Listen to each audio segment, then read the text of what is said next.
ఇక హైదరాబాద్లోని సున్నం చెరువు విస్తీర్ణంపై మూడు ముక్కలాట కొనసాగుతున్నది. రెవెన్యూ, హెచ్ఎండిఏ, హైడ్రా లెక్కల్లో తేడాలు వస్తున్నాయి. హైడ్రా కూల్చివేతలపై చివాట్లు పెట్టిన హైకోర్టు సర్వే చేయాలని ఆదేశించింది. అయినా ఇంతవరకు ఎల్ఎఫ్టీఎల్ పంచాయతీ ఎటూ తేలడం లేదు. మరోవైపు అల్లాపూర్లో చెరువు విస్తీర్ణం తేల్చకుండా గుట్టల బేగంపేటపైనే హైడ్రా శ్రద్ధ పెట్టడంపై అనుమానాలు వ్యక్తమవుతున్నాయి.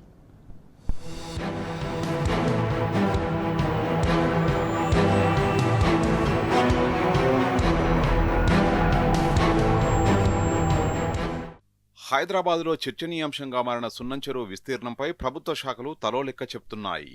రెవెన్యూ శాఖ లెక్కలకు, హెచ్ఎండిఏ సర్వేకు, హైడ్రా చెప్తున్న వివరాలకు ఎక్కడా పొంతనలేదు. చెరువు విస్తీర్ణంలోనే ఇంతర గందరగోళం ఉండడం ఒక ఎత్తైతే, రెవెన్యూ రికార్డుల ప్రకారం బాలానగర్ మండలం అల్లాపూర్కే పరిమితమైన చెరువు హెచ్ఎండిఏ, హైడ్రాకు వచ్చేసరికి షేర్లింగంపల్లి మండలంలోని గుట్టల బేగంపేటకు విస్తరించింది. దీని వెనుక భౌగోళిక, సాంకేతిక కారణాలున్నాయా, సర్వేల్లో ఏదైనా మతలబు జరిగిందా అనేవి అత్యంత కీలకమైన అంశాలుగా మారాయి. విస్తీర్ణం ఎంత, ఏ మండలాల పరిధిలో ఉన్నదో తేలకుండానే సున్నం చెరువులో గుడిసెలు వేసుకుని బతుకుతున్న పేదలను హైడ్రా తరిమేయడం, చెరువుతో సంబంధం లేదంటున్న సిఎట్ ఎంప్లాయీస్ కాలనీవాసులను ముప్పు తిప్పలు పెడుతుండడం గమనార్హం. అయితే సిఎట్ ఎంప్లాయీస్ కాలనీవాసులు హైకోర్టును ఆశ్రయించడం, న్యాయస్థానం హైడ్రాపై ఆగ్రహం వ్యక్తం చేయడంతో సున్నం చెరువు రాష్ట్ర వ్యాప్తంగా చర్చనీయాంశంగా మారింది.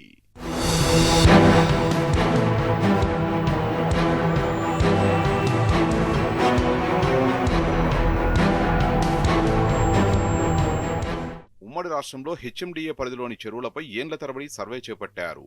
ఎట్టకేలకు 2014లో వేలాది చెరువులకు ఎఫ్టీఎల్, బఫర్ జోన్లను నిర్ధారిస్తూ ప్రాథమిక నోటిఫికేషన్లను జారీ చేశారు. హైడ్రా ఇప్పటివరకు వీటి ఆధారంగానే చర్యలు తీసుకుంటున్నది. కానీ సున్నం చెరువు విషయంలో మాత్రం దేనిని ప్రాతిపదికగా తీసుకుని విస్తీర్ణాన్ని నిర్ణయించిందనేది ఎవరికీ అంతుబట్టడం లేదు. మరోవైపు గుట్టల బేగంపేట గ్రామనక్షాలో సర్వే నెంబర్లు 12, 13లో ఎక్కడా ఒక్క నీటి చుక్క కూడా లేదు. ఈ రెండు సర్వే నెంబర్ల చుట్టూ నడకదారిగా చూపించారు. అయినా హెచ్ఎండిఏ, హైడ్రా రికార్డుల్లో చెరువు పరిధిలోకి వచ్చేశాయి. దీంతో సున్నం చెరువు పునరుద్ధరణ పేరుతో సిఎట్ ఎంప్లాయీస్ కాలనీ పరిధిలోని గుడిసెలను హైడ్రా తొలగించింది.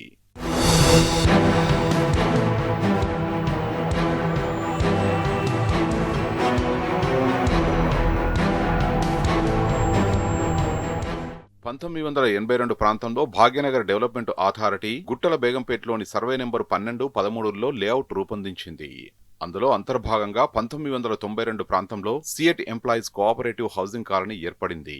ఇందులో 236 ప్లాట్లు ఉండగా దాదాపు 188 మంది ఇండ్లు కట్టుకున్నారు. మిగిలిన వారు కాంపౌండ్ వాల్ నిర్మించారు. ఈ ప్లాట్లకు ఎల్ఆర్ఎస్ కూడా ఉన్నది. కాగా అల్లాపూర్కు మాత్రమే పరిమితమైన చెరువును హెచ్ఎండిఏ తమ సర్వే నెంబర్లలోకి వేసిందనేది సిఎట్ కాలనీవాసుల ఆరోపణ. అందుకే చాలా కాలంగా వీళ్లు రీసర్వేకు డిమాండ్ చేస్తున్నారు. ఇది తేలకముందే నేడు సెప్టెంబర్లో హైడ్రా కూల్చివేతలు మొదలుపెట్టడం వివాదాస్పదమైంది. సిఎట్ కాలనీవాసులు హైకోర్టును ఆశ్రయించగా సర్వే చేయాలని ఆదేశించింది. అయినా నేటిదాకా అమలుకు నోచుకోవడం లేదు.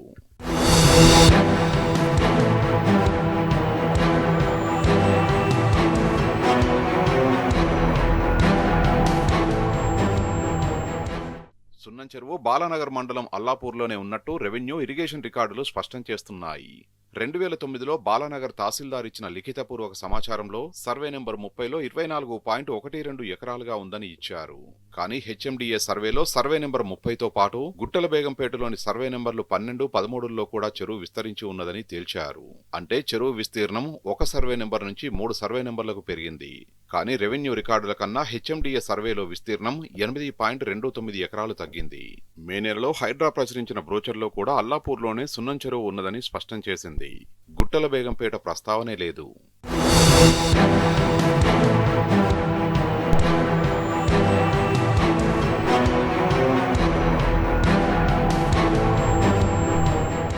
అల్లాపూర్ వైపు చెరువు ఎంత విస్తరించి ఉందనేది ఎవరూ దృష్టి పెట్టకపోవడంపై విమర్శలు వస్తున్నాయి.